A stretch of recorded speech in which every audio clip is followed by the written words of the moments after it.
What's going on, Grizzlies fans? Welcome into another Grizz Game Day update. Tonight, the Grizzlies play their last game without Ja Morant. They are in OKC. Paris Lawson is going to help me break this one down. Paris. What's up, girl? Thunder have been so good this year, 16-8 right now. The Grizzlies 6-18, kind of like a weird opposite thing there. OKC's second youngest team in the league, coming off a huge win, a 1-point victory, thanks to a big shot by Shea over the defending champs. You've been having fun this season. This has been a really fun season, and just obviously, this team's so fun to watch. They're so versatile. There's just you never know what you're going to get, who's going to step up. Obviously, it was Shea last game, but it could literally be anybody, any given game, and that's been really fun by itself, just to see who's going to step up when the team needs it. Just so many young guys who like can score, and this is the fifth highest scoring team in the entire league, fourth in field goal percentage. Like it's just like the offense is just clicked all around. Has it felt like that for you? Definitely. And this is something that's been building for a while now in Oklahoma City. They wanted to establish kind of a style of play that could allow for really efficient shots. So if you look at how OKC plays, they play really fast. So they're getting out in transition ahead of the defense. They're getting really quality looks around the rim. And for OKC too, they have one of the league leaders in drives per game in Shea Gilgeous-Alexander. They have guys like Chet Holmgren who can stretch the floor. And so the way that they balance their floor offensively really allows for some high quality looks. Guys are getting open looks, guys are cutting without the ball. And so over the past 2 years, that style of play has been established, but also the chemistry with these guys. They move the ball so incredibly well in the half court, and they kind of have this instinctual chemistry where they know if a guy has the ball at the top of the key, you can cut, maybe hit him for a backdoor cut. So that chemistry is starting to really show up big time this season, as well as kind of all of that style of play stuff, the pace, the getting into the paint, kind of scrapping for some offensive rebounds. We've seen that a lot recently as well. So that's been a big key to the Thunder racking up as many points as we've seen so far this season.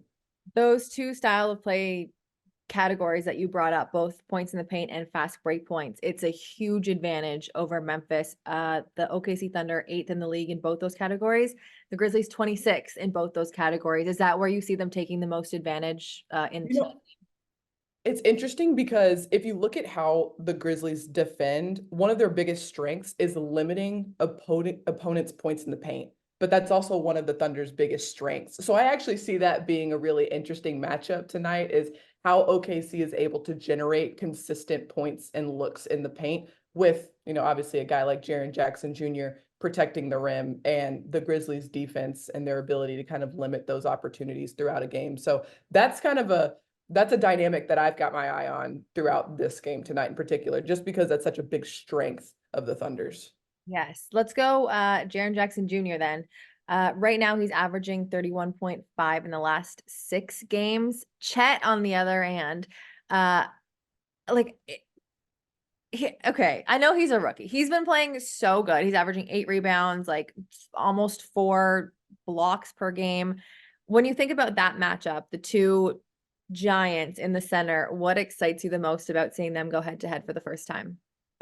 Kind of, kind of their versatility. So I mentioned in the beginning, like Chet has the ability to obviously stretch the floor. He's really gifted at kind of moving and finding windows in the offense, and obviously an incredible rim protector. He had 8 blocks against Denver the other night, and that in itself is obviously a really big strength. And then you've got Jaren on the other end, who another elite rim protector, a defensive player of the year, a little bit more experienced in his rim protecting and his scoring. And he's obviously on a little bit of a burner right now. So that'll be a really interesting matchup and a really good experience for Chet to go up against in particular. And obviously it's not necessarily going to be a one-on-one matchup. Like a guy like Jaren Jackson Jr. is going to require a 5-man defense.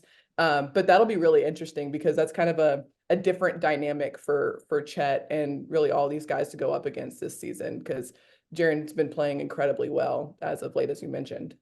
When it comes to rebounding, do you think the advantage goes to the Grizzlies because they're a little bigger? And I mean like taller, beefier, they're just older guys, or do you think that's something that, guys like Chet, who maybe don't have the beef, but have the height, can take advantage of tonight.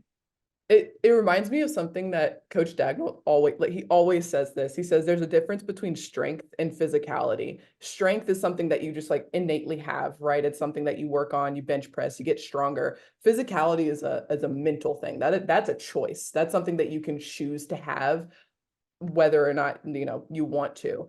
And so for the Thunder, this is going to be a really big physicality game. Are they going to be able to lean into that physicality, really kind of lay that first punch, throw that first punch in the game, be able to kind of carve out some space, get those boards and get out on the break? Because that's going to be a big key for them, getting those stops, securing the boards, and then getting out in transition. That's going to be a big key. And so whether or not who wins the strength battle, question mark, but the Thunder's really looking to win the physicality battle going into tonight. All up here. That's right. That's right.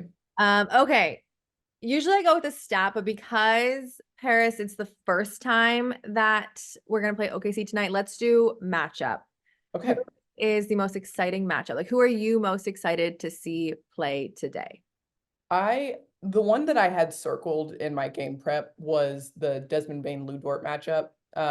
Obviously because Lou Talk Dort, about strength. My gosh. yeah, and those two guys going head to head would be really fun to watch. Mhm. Obviously, Lou Dort, one of the premier perimeter defenders in the league, but Desmond Bane is also an elite perimeter defender in this league as well. So I'm really interested to see like that sort of defensive battle, but also how Lou fares in limiting Desmond's looks throughout the night. He's been shooting at a really high volume and a high clip.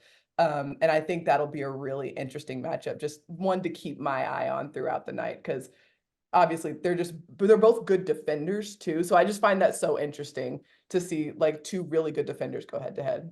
They're two good defenders and they score in such different ways with Yeah. like the same body type. So that actually is a really fun one. I'm excited to watch that one as well.